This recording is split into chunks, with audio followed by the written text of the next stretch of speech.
Hello everybody, welcome to the Redmen TV. It is player ratings time after Liverpool drew 0-0 with Steve Bruce's Newcastle United. It is the player ratings show where you guys get to help me and essentially do the player ratings with me. So if you want to do the player ratings, then all you need to do is type in !vote, space, give the player your number. The Alisson vote is now open.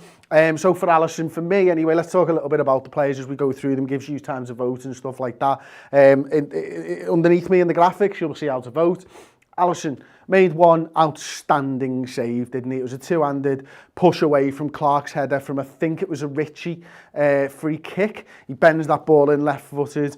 Mane's beaten at the back stick by Clark. Clark heads it down and Alisson tips it round the post two-footed. Other than that, not loads to do. I think he has one other one where it's probably Callum Wilson. Does he shoot from the edge of the area or something? Bit of a cross shot, knocks it over. Other than that, he doesn't really have much to do. But yeah, for me, what he did do, he did well. And you know, we saw a lot of him using his feet tonight, playing left-footed balls, right-footed balls. He was sound. It was an absolutely sound performance by him. And I can see you guys have given him an 8 out of 10, which is exactly what I had down on my ratings for him as well. So we'll move on then. Trent Alexander-Arnold next. I thought Newcastle did a good job on Trent, to be honest, and I think he still created loads of opportunities. Now, he nearly feeds Mane through a couple of times, and he was getting into some dangerous areas. Late on in the game, when I expected Trent to sort of really get into the game, I thought Newcastle did really well. They were eating the crosses into the box up for the most part, and you know, he looked like he was edging further and further forward as the game goes on. It was an okay performance from Trent. Maybe I'd have him sort of around about a 7 out of 10. I can see there's loads of votes coming in, 1s, 2s, 3s, 4, 5, 6s and 7s, maybe a couple of 8s there as well. It was all right. I still don't think he's quite up to, you know, top form yet. This season. I'm hoping that we see the Trent Alexander-Arnold we know and love as the season progresses, sooner rather than later, to be honest with you. Again, I think his performance is slightly impacted by who's playing alongside him. I don't think he's quite committing forward as much with either Nat Phillips or Reece Williams inside of him there. But yeah, I think he's been given a 6 out of 10. I think that's absolutely fair, to be honest with you. I'd probably gone 7 myself, but 6 out of 10's fair. I'll open the next one up for Nat Phillips. Like, if you just mark him on his heading, he's probably a 10 out of 10. I mean, I think he wins 8 out of 10 headers on the day. But you can't just mark him on his headers because a couple of bad balls, which is the main thing when we're talking about Phillips. Certainly me and Paul have different views, but, you know, from his distribution and stuff, I totally understand Paul's points on it. He was also beaten by Callum Wilson early on, and he tries to throw the shoulder in on him, and Fabinho ends up coming across and saving our bacon a little bit there. So some good, some bad. Now, it's funny, isn't it? Because it's not the defence costing us points at the moment. It's certainly more the attack that's costing us points by not putting chances away. Certainly in this game anyway. I'd have Phillips somewhere around a 6 or a 7 out of 10. And I can see as the vote is coming to an end, lots of 5s actually. I think that's a little bit harsh. I don't think he was that bad. I do think he wins a lot of headers. He was in a physical matchup with Callum Wilson today. Wilson's a good striker. You know, they like to feed him down the channels and stuff, and Phillips was getting into places he probably didn't really want to go to a lot of the time. But it is what it is, and I totally understand why they've attacked the way that they have. Now, 5 out of 10 just wins. I do think that's a little bit harsh for Nat. I'd probably have it around about a 6 out of 10 myself, but it was very close between 5 and 6. We're going to put the grades up next for Fabinho, who I thought was sound. I thought, you know, there was absolutely no issues with Fabinho again, and it's mad because I can't believe I'm still saying this. He's just a DM, and yet he's a DM who's playing at an absolute top draw level as a centre-half. And, you know, as I mentioned, he makes that one where he gets across after Phillips' mistake and he gets the ball out. You know, he wins everything in the air as well. There's one time where Callum Wilson does get in behind him. I think that's the one where Alisson tips it over the bar, but it's in an area of the field where you don't think is particularly dangerous. I think his reading of the game's really good. I don't think we saw his passing range today. He's probably playing a little bit more to like the Jordan Hendersons and stuff, like letting them do their job. And again, it wasn't the defence that cost us today. It really was a lack of finishing from the strikers, from Salah, from Firmino, from Mane. And I thought it was probably about an 8 out of 10 performance from Fabinho. I'd have had it, and I can see there that 8 out of 10 does win with just under 50% of the vote. I think that's absolutely fine. We'll open it up next for Andy Robertson.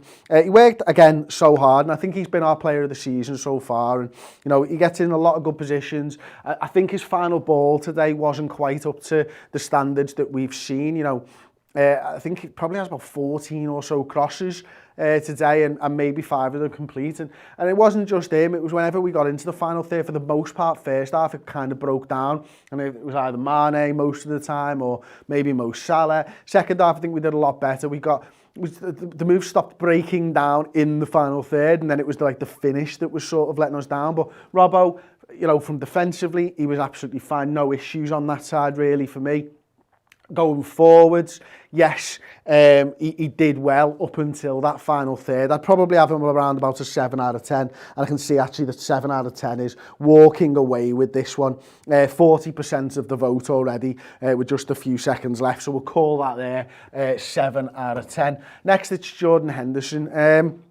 It was okay. Again, decent performance from Jordan. I think the midfield looked much better. We'll get to it when Thiago comes on and stuff like that. And it was the setup of the midfield was slightly different today. It was a little bit more, I'm not going to say 4-2-3-1, but certainly a little bit more sort of like that, where Milner was playing a little bit deeper than Kurt Jones. Not quite as deep as Jordan Henderson, but certainly at times. He was filling in for Andy Robertson a lot at this area of the field. But for Hendo, yeah, it was okay.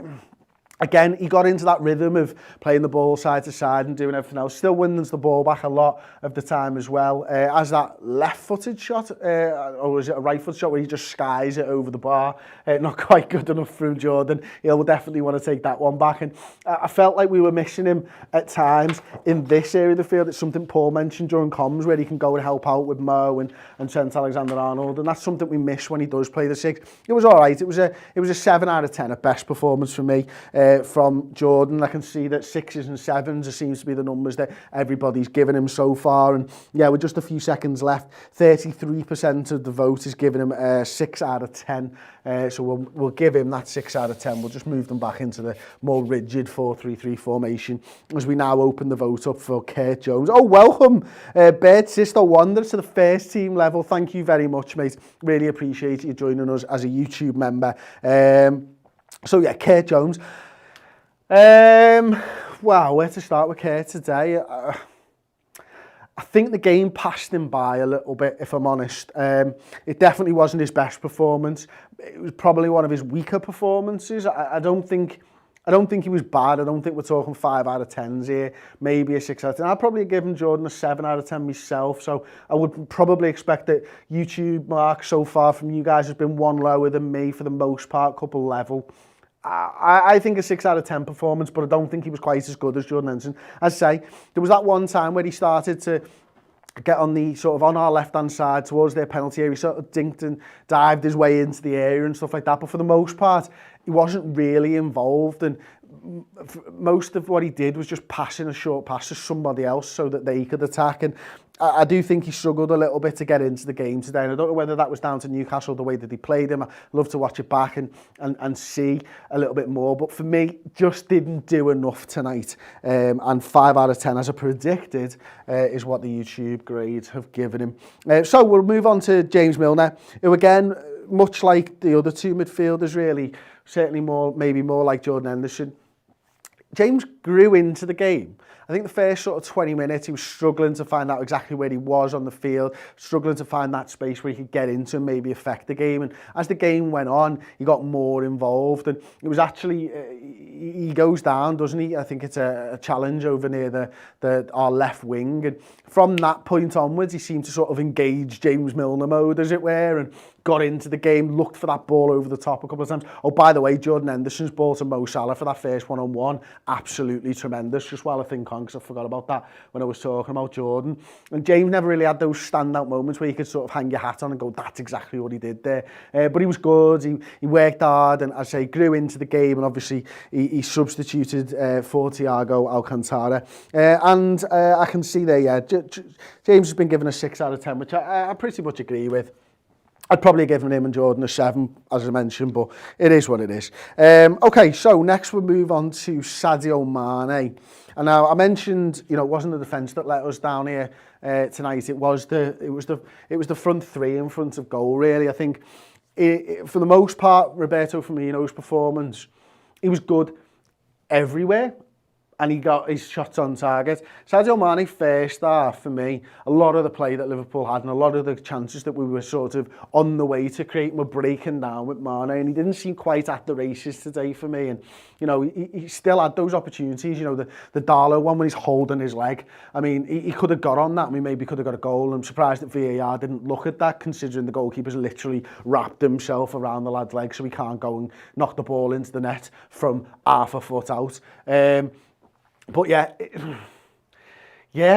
maybe tired. I think this is probably where we're missing Jota. You know, shock horror, we're missing a guy who scored like nearly double figures goal if he's not already a £40 million player. But it feels like at this point of the season we needed them all to be on top form. And as I say, Sadio wasn't there today, and I'd probably give him a 7 out of 10 personally. But you guys are giving him a 6. I don't think that's unfair, to be honest with you, to give Sadio Mane a 6 out of 10. So we'll move on to Mo Salah. I'm a little bit worried for Salah if Mane's got a 6 out of 10, because the game, much like Kerr, the game kind of passed Mo by for the most part. I don't think he was as involved in play as Sadio Mane or Roberto Firmino. In fact, the only things that I really remember Salah doing is missing one-on-ones, and one of them's a great save by Darlow, taking nothing away from him there. The second one should have ended up in the back of the net, and he doesn't get the ball on target. And I thought Darlow's position was good, as Paul pointed out in comms, though. He doesn't dive, and so yeah, you can't tell truly how good his position was for that second one. The fact of the matter is, Salah should have stuck that one away. And his finishing wasn't there tonight, and he'll have been disappointed to be substituted for Shaqiri late on in the game. And as I can see already, I said I was a little bit worried for Mo going into this one, because he misses those 2 one-on-ones, and they should have really put the game to bed. And I can see votes for 3s, 4s, 5s already. 4's really harsh, which seems to be winning the vote right now, and it does win the vote. And I'm shocked at that. I don't think he was that bad at all. I think maybe a 6 out of 10. 5 out of 10 at the absolute push, but he's been given a 4 out of 10. And then Roberto Firmino, then, I mean, he could have had 3 headers that all score, 2 of which I think are from corners, and Darlow produces 2 really good saves from 2 of those headers.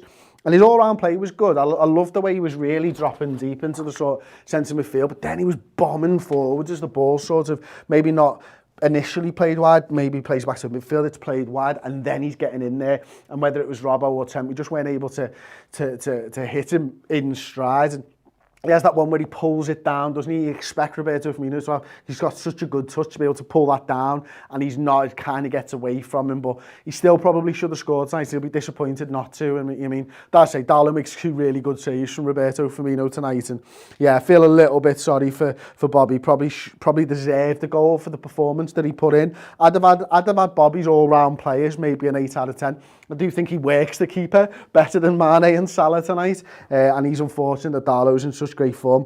And interestingly, he's given a 6 out of 10, and it was 31% of the vote. 7 out of 10 had 30% of the vote, so he is just about giving a 6 out of 10. I'd have had him higher than that. I think that's a little bit unfair. Gino Wijnaldum, then, okay. He fulfilled a function tonight, I suppose. Not like, when you think of a sub, like, what you want like what we got with Thiago. And I've been dying to talk about Thiago already. We didn't get that from Wijnaldum. What we got was more of what we had.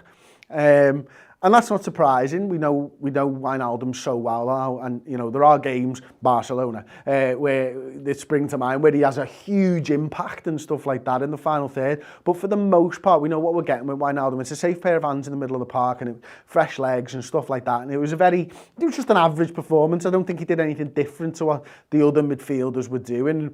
Maybe that's what Klopp wanted. We were creating lots of opportunities. Certainly second half, we were creating good opportunities as well. So maybe it was more of the same. It wasn't until the impactful sub of Thiago comes in that we really sort of stepped it up, though, was it? And it's 6 out of 10 for Gino Wijnaldum. I think that's fair. I think that's absolutely spot on, to be honest. And let's open it up then. Thiago changed the game. There's no messing about. I mean, he comes on And again, like every single performance he's had so far, not many, everyone looks for Thiago to something to happen, and pretty much every time he plays one bad ball. I think it was out to Andy Robertson, probably a little bit lax that pass, but everything else was absolutely brilliant, wasn't it? I mean, he's whipping it down the line for Andy Robertson. At one point, he's won 5 headers out of 5, and I think he might have ended the game with 5 headers out of 5. At one point, he had 5 long balls complete out of 5 long balls, whether it's sent, whether it's Robbo, whether it's dinks over the top to Mo Salah, whether it's no-look passes, where you think he's playing it to Alexander-Arnold on the right, and he plays it inside to Wijnaldum. He just added that little extra urgency to Liverpool's game that we were crying out for. And yeah, had he had another 10 minutes, I think Liverpool score. But then equally, it was one of those games where we probably could have played for another 2 days and Darlow doesn't concede a goal there. But Thiago's performance tonight is what we've wanted to see. It's what we've waited for from Thiago, and we just want him to play game after game after game because he's a first choice midfielder for Liverpool, make no bones about it. Of course he's a first choice midfielder. He's been world class for years, and we're so lucky to have him. We just need him on the field for us now. And I had him as a 9 out of 10. You guys have given him a 10 out of 10, but it was close between 10 and 8, to be fair. There's more to come from Thiago. That's why it's not a 10 out of 10 for me. It's a 9 out of 10 because we know there's so much more to come from Thiago. When he gets a full 90 minutes under his belt, I think he changes the complexion of this Liverpool side. I think that creativity that we were at times lacking from midfield and have lacked for a little bit of time this season from midfield, that all goes away when Thiago starts, because we're going to get it. He's just gonna do things that the other midfielders don't, and that's because he's world class and he thinks in a different way about football and about his passes. I can't wait to see him play more. And Shaqiri, yeah, let's just give him a 6 out of 10, to be honest with you, because there's no point. I don't think he really did anything. He comes on, gets a 6, and he doesn't touch the ball. He might touch the ball, I don't know. He gets a 6 out of 10 regardless. So that's it for me. That's the player ratings done and dusted. We've got the instant match reaction next, of course, but me and Paul will dive into it a little bit more. So 10-15 minutes on the game now. I know it's a 0-0 draw, but there's still things to talk about. There's still more Thiago talk to come. I promise you that. So stick around in the comments. You'll be automatically directed over there. Give us 5-10 minutes to turn it around. Drop the like on the video if you can, please. Subscribe if you're new to the channel, you've enjoyed the video. And yeah, don't forget, we've got 25% off our Redmen TV merch as well. So the code for that is top at the @ symbol, Xmas, and top and Xmas are in capital letters as well. So if you want 25% off, there's a belter Thiago tee there as well. Get onto that. Thank you very much for watching. I'll see you next time. Ta-ra.